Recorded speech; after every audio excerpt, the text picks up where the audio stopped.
नगर तालुक्यातील इसळक येथे असलेल्या वैष्णवी देवी मातेच्या मंदिरात आज दुसऱ्या माळेला भाविकांनी मोठ्या संख्येने गर्दी केली होती।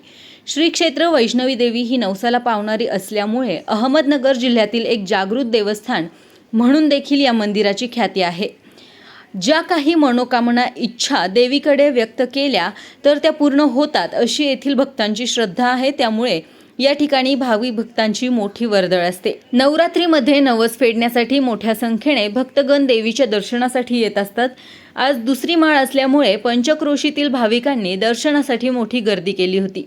श्री क्षेत्र वैष्णवी देवीचे मंदिर काश्मीर येथे आहे। या ठिकाणी काही भाविकांना दर्शनासाठी जाता येत नसल्याने नगर तालुक्यातील इसळक येथे वैष्णवी देवी मंदिरात भाविक मोठ्या संख्येने येतात। वैष्णवी देवी मातेच्या मंदिरात 9 दिवस वेगवेगळे धार्मिक कार्यक्रमाचे आयोजन करण्यात आले आहे। तसेच मंदिरात येणाऱ्या भाविकांसाठी दररोज फराळाचे वाटप देखील करण्यात येते।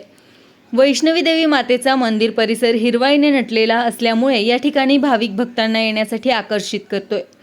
नवसाला पावणारी देवी अशी ख्याती असलेली वैष्णवी देवी अनेक भाविकांचे श्रद्धास्थान आहे। नवसाला पावणारी देवी अशी ख्याती असलेल्या इसळक येथील वैष्णवी देवी मातेचे मंदिर अहमदनगर शहरापासून अवघ्या 15 किलोमीटर अंतरावर उंच टेकडीवर इसळक येथे आहे।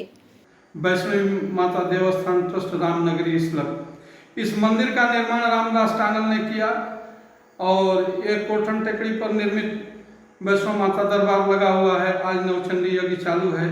इस मंदिर के परिसर में राम लक्ष्मण सीता हनुमान की मूर्ति स्थापित है तथा विठल रुक्मिणी की मूर्ति स्थापित है। गोरक्षनाथ दत्तात्रेय की मूर्ति स्थापित है। बाजू में जो है इस मंदिर के दाहिने तरफ जो है भैरवनाथ का मंदिर स्थापित है। पीछे मच्छिदनाथ का मंदिर स्थापित है।